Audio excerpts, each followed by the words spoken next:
السلام عليكم أعزائي المتابعين، وفيديو جديد النهاردة، الفيديو الثالث اللي بنكمل فيه السلسلة بتاعة التوب 6 في الدوري الإنجليزي قبل التوقف الدولي وإيه اللي حصل معاهم وكده. النهاردة فيديو نادي تشيلسي أكتر فريق طلع ترند وطلع عليه كلام كتير قوي قبل التوقف الدولي بسبب حاجة واحدة بس، ولا بسبب مستواه ولا بسبب نتائجه ولا بسبب مدربه ولا بسبب لاعب حتى، او ممكن يكون لاعب جاكسون ده برضه، بس اكتر حاجه كان كلام كابتن محمد ابو تريكة عليه.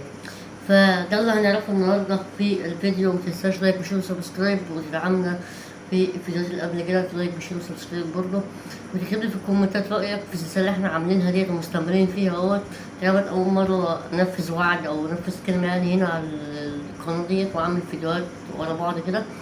ف لايك وشير وسبسكرايب ونخش في موضوع الحلقة على طول من غير كلام ورغي كتير.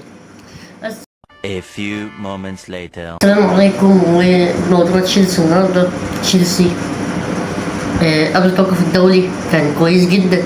لعب أول ماتش مع كريستال بالاس في افتتاح البريمير ليج، اتعادل 0-0. كانت الماتش التعادل كويس للفرقتين، يعني ده كان كويس وده كان كويس، يبقى ما ظلمش حد. الماتش التاني ويست هام بيكسب 5-1 على ويست هام، يعني سكور تاريخي.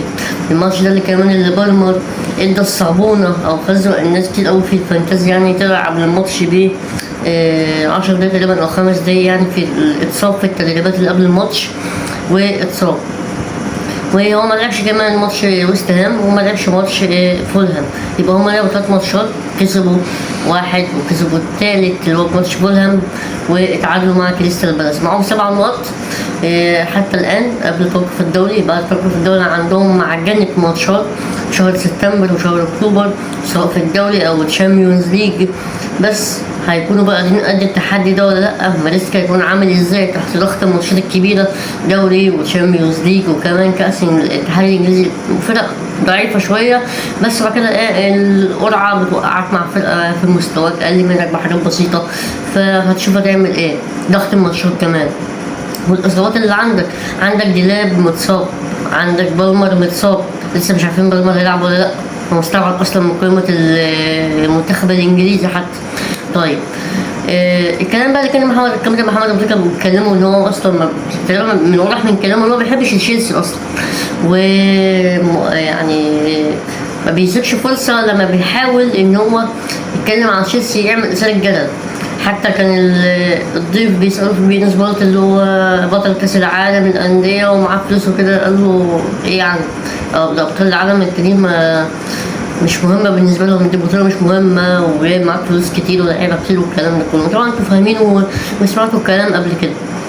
فتشيلسي مستواه يعني بصراحة كويس. لسه هنشوف بقى، لعب 3 ماتشات بس زي كل الفرق، حتى مش دول اللي يقيموا الموسم الكامل يعني بتاع تشيلسي. بعد توقف الدوري عنده ماتشات كتير قوي وكبيرة قوي.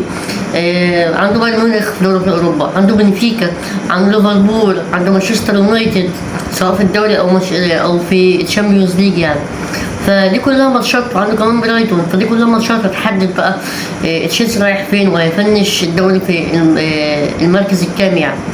وكلام بقى كابتن محمد ابو تريكة وكلام الناس اللي كمان اللي هي ما بتحبش تشيلسي هيبقى صح ولا يطلعوا غلطانين وتشيلسي يعمل مفاجأة ويطلع مثلا منافس بفرق نقطة ولا حاجة عن الدوري؟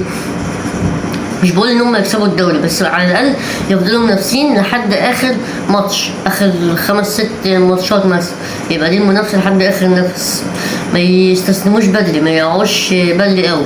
كل فرقه هتقع وكل فرقه هتقع فيها عقبات في الماتشات، بس الشاطر اللي يمسك نفسه ما يقعش في ماتشات كتير. كانوا بيحاولوا ان هم يرجعوا جاكسون من الاعاره بتاعت بايرن ميونخ. طيب قلنا ان هو هيخش على ماتشات تقيلة في بعد كده من التوقف الدولي، وكمان بقى اللعيبة هتستحمل وما تتصابش ولا ايه النظام. احسن لاعب عندهم دلوقتي هو مين؟ جواو بيدرو، الهداف بتاعهم تقريبا دلوقتي ما سابش ماتش لما حط بصمته سواء باسيست او جول. وكمان في لاعب في الدفاع مهم جدا بالنسبة لهم او في المنظومة ككل، يعني هو كوكوريلا، بصراحة لاعب جامد جدا في الدفاع بالذات يعني. وصعب انت تعديه. ومدرسة التعامل مع تشيلسي شغل جامد، شغل جامد حتى في الصفقات. عندهم عمق هجومي جبار، جابوا جرناتشو كمان من مانشستر يونايتد. عندهم ستيفيو، بالمر، جو بيدرو، ديلاب، جرناتشو، تقريبا في حد تاني بس ممكن اكون نسيت دلوقتي. فبصراحة عندهم شغل كويس جدا في الدفاع والهجوم. خط النص المعروفين اللي بيلعبوا كايسيدو وانزو وبالمر بيبقى قدامهم. ده الشكل المعتاد يعني بتاع التشكيلة. وطبعا الحارس سانشيز. توقعي اللي هما ينهوا الدوري في المركز، حتة إثارة الجدل، وأتوقع إن هما ينهوا في المركز التالت ويبقى كده عديني لعيب قوي وكريمكم في الترتيب. يبقى احنا كل فيديو بنتوقع الفريق اللي بنتكلم عليه هيفنش فين، ومستواه بعد توقف الدوري هيتأثر ولا لأ. لو الهجوم عنده حصل فيه حاجات بيقدر يعوضه تشيلسي ما يتأثرش قوي، إلا بقى لو واحد زي جو بيدرو. بالمر لما غاب ما تأثروش قوي، حتى كسبوا وست هام 5. وست هام فريق ضعيف ومشاكله كتير في بداية الموسم، بس تحسب ان هم كسبوا فريق زي وست هام سكور. كسبوا فولهام كمان في الماتش اللي قبل توقف الدوري على طول. بعد توقف الدوري بقى عندهم ماتشات تقيلة. هل بقى غياب لاعب زي بالمر ده في الماتشات الكبيرة زي يونايتد، ليفربول، بايرن هيأثر ولا مش هيأثر؟ وهيبقى دوره باين جدا مع الفريق ولا لأ، ولا عادي هيتأقلموا ويلعبوا عادي؟ فده كان موضوع الفيديو النهاردة عن نادي تشيلسي. فمستني رأيك في الكومنتات. شايفني قلت حاجة غلط ولا لأ، وايه رأيك هيفنش في المركز التالت زي ما انا توقعت ولا لأ؟ توقعت انت كمان تحت شايف هما هيفنشوا فين.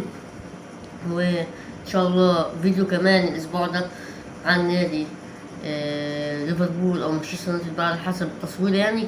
فلايك وشير وسبسكرايب وسلام.